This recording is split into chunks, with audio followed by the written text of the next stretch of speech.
پیارے دوستو، بھیڑیا ایک قدیم جانور ہے جس کا انسانوں کے ساتھ تعلق صدیوں پرانا ہے۔ یہ جانور اپنی ذہانت، شکار کی صلاحیت اور وفاداری کی وجہ سے بہت مشہور ہے۔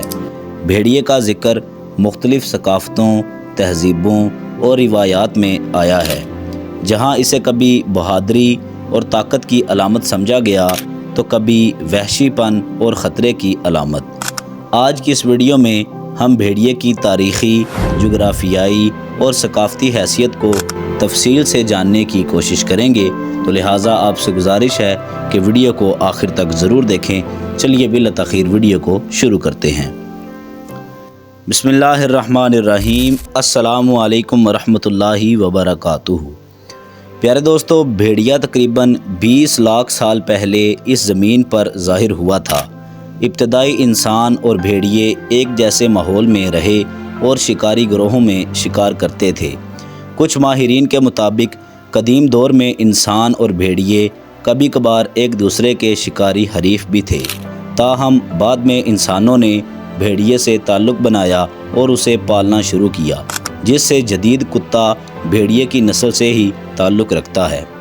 پیارے دوستو، اس کے علاوہ مختلف ثقافتوں میں بھیڑیوں کو مختلف حیثیتوں سے دیکھا گیا ہے۔ پہلے نمبر پر آتی ہے رومی تہذیب۔ روم کے بانی روملس اور ریمس کو ایک مادہ بھیڑیے نے دودھ پلایا، جس کے بعد روم کی بنیاد رکھی گئی۔ اس کہانی سے رومیوں میں بھیڑیے کو ایک خاص مقام حاصل ہوا۔ نمبر 2، یونانی تہذیب۔ یونانی افسانوں میں بھیڑیے کو دیوتا اپالو کے ساتھ جوڑا گیا ہے، جو روشنی اور سچائی کا دیوتا ہے۔ نمبر 3، اسلامی تاریخ۔ اسلام میں بھیڑیے کا ذکر بھی ملتا ہے۔ حضرت یوسف علیہ السلام کے قصے میں ان کے بھائیوں نے کہا کہ انہیں بھیڑیا کھا گیا، جس سے بھیڑیے کا ذکر تاریخی اور مذہبی حوالوں میں آتا ہے۔ پیارے دوستو، بھیڑیے کا قدرتی مسکن شمالی امریکا، یورپ، ایشیا اور مشرق وسطیٰ کے جنگلات اور پہاڑوں میں پایا جاتا ہے۔ اس کی مختلف نسلیں ہیں، جن میں گرے ولف سب سے مشہور ہے۔ ماحولیاتی طور پر بھیڑیے شکار کے توازن کو برقرار رکھنے میں مدد دیتے ہیں اور ان کا وجود ماحولیاتی نظام کے لیے اہم ہے۔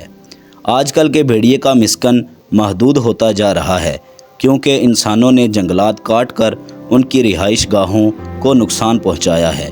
نتیجتاً بہت سی اقسام معدومیت کے خطرے سے دوچار ہیں۔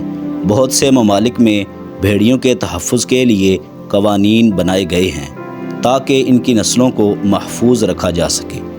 پیارے دوستو، بھیڑیے کو بہت سی کہانیوں، افسانوں اور روایات میں شامل کیا گیا ہے۔ اسے کبھی کبھی بدروحوں سے جوڑا گیا ہے اور کبھی وفاداری کی علامت کے طور پر پیش کیا گیا ہے۔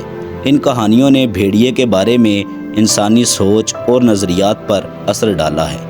انسان اور بھیڑیے کا تعلق بہت پیچیدہ رہا ہے۔ کچھ قبائل نے بھیڑیے کو مقدس جانور مانا اور ان کی عبادت کی، جبکہ دوسرے لوگوں نے انہیں خطرناک شکاری سمجھا۔ آج بھی مختلف ثقافتوں میں بھیڑیے کو مختلف نظریات کے ساتھ دیکھا جاتا ہے۔ پیارے دوستو، ماہرین بھیڑیے کو قدرتی ماحول کا اہم حصہ مانتے ہیں، کیونکہ یہ شکار کے توازن کو برقرار رکھتے ہیں۔ ماہرین کا خیال ہے کہ بھیڑیے کے بغیر قدرتی ماحول کا توازن بگڑ سکتا ہے۔ شکار کی مقدار کو کنٹرول کرنا اور قدرتی وسائل کو محفوظ رکھنا بھیڑیے کی موجودگی سے ہی ممکن ہے۔ پیارے دوستو، آخر میں آپ کو بتاتے چلیں کہ بھیڑیے کی تاریخ اور اس کا موجودہ دور میں کردار ہمیں یہ سکھاتا ہے کہ قدرتی توازن کو برقرار رکھنے میں ہر جاندار کی اپنی اہمیت ہے۔ لہٰذا ہمیں چاہیے کہ ہم لوگ بھیڑیے کی نسلوں کے تحفظ کے لیے کوشش کریں اور انہیں معدوم ہونے سے بچا سکیں۔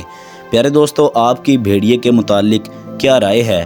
ہمیں کمنٹ سیکشن میں ضرور بتائیں، اور اگر آپ کو ویڈیو پسند آئی ہو ویڈیو کو لائک کر دیں، ہمارے چینل کو سبسکرائب کر دیں، بیل آئیکن کو کلک کر دیں تاکہ ہماری نئی آنے والی مزید اچھی ویڈیوز باقاعدگی کے ساتھ آپ تک پہنچ سکیں۔ اپنا خیال رکھیے گا۔ اللہ حافظ۔